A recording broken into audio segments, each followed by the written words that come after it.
Salam sehat dan salam sejahtera anak-anakku sekalian. Kita masuk lagi dalam pembelajaran PPKN bersama Bapak Rezeki Hasilon Sinamo. Pada pagi hari ini kita akan membahas tentang norma dalam kehidupan. Adapun yang menjadi kompetensi dasar pada pembelajaran kita pagi ini adalah menerapkan norma-norma atau kebiasaan-kebiasaan, adat istiadat dan peraturan yang berlaku dalam kehidupan masyarakat, berbangsa, dan bernegara. Dan yang menjadi tujuan pembelajaran kita pada pagi hari ini yang pertama adalah mengidentifikasi perlunya penerapan norma, kebiasaan, dan adat istiadat yang berlaku dalam masyarakat. Yang berikutnya, yang kedua adalah menghormati dan menjunjung tinggi norma, kebiasaan, adat istiadat, dan kebiasaan dalam kehidupan bermasyarakat dengan disiplin. Yang ketiga, mematuhi peraturan yang berlaku dalam hidup di masyarakat dengan tanggung jawab. Yang keempat, memberikan contoh dan perilaku yang sesuai dengan norma yang berlaku dalam kehidupan bermasyarakat, berbangsa, bernegara dengan tanggung jawab.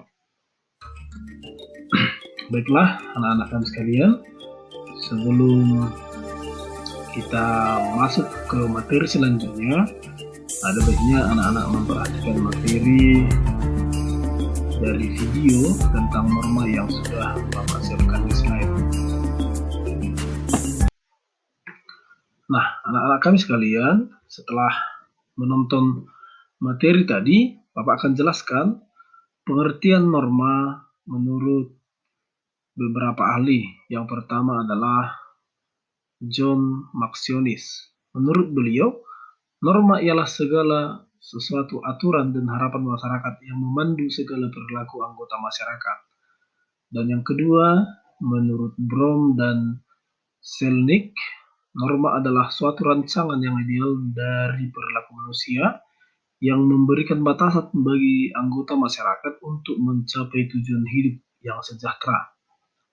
Dan perlu anak-anak ketahui bahwa norma berasal dari bahasa Belanda, yaitu norm, yang berarti patokan atau pedoman, atau juga bisa disebut pokok kaidah.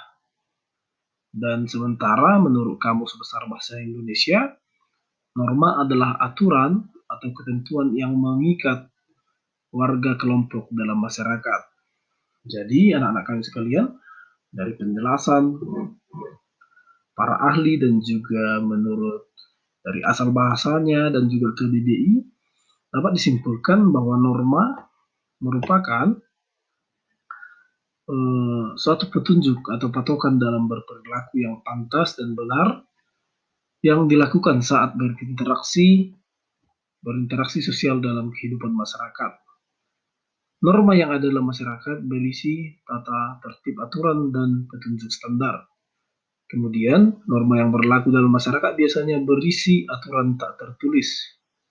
Namun, anak-anak kami harus pahami, meskipun tidak tertulis, norma atau aturan yang ada secara sadar dipatuhi oleh masyarakat. Jadi, norma memang pada dasarnya dibuat untuk dilaksanakan. Ada berbagai macam-macam norma dalam kehidupan. Yang pertama, norma agama, norma kesopanan, norma hukum, dan norma kesusilaan. Jadi, pada pagi hari ini anak-anak kami sekalian, kita fokus untuk membahas tentang norma kesopanan. Pada slide, anak-anak bisa melihat ada beberapa fungsi daripada norma kesopanan. Yang pertama, berfungsi sebagai pedoman, aturan, dan cara berperilaku dalam masyarakat. Yang kedua, fungsi daripada norma kesopanan yaitu menciptakan suasana yang selaras dalam kehidupan dan dalam sebuah kelompok masyarakat sehingga tercipta rasa yang tentram. Dan yang berikutnya, fungsinya adalah sebagai pedoman dalam menentukan sanksi untuk pihak yang melanggarnya. Jadi anak-anak kami sekalian, setelah mendengarkan penjelasan Bapak tadi, untuk menjadi tugas kita di rumah, ya, coba jawab 3 pertanyaan yang sudah tertera dalam slide. Yang pertama, apa yang dimaksud dengan norma? Yang kedua, Apa yang dimaksud dengan norma kesopanan? Dan yang ketiga, norma hukum itu apa? Ya. Jadi anak-anak kami sekalian, sekian pembelajaran kita. Terima kasih dan sampai jumpa minggu selanjutnya.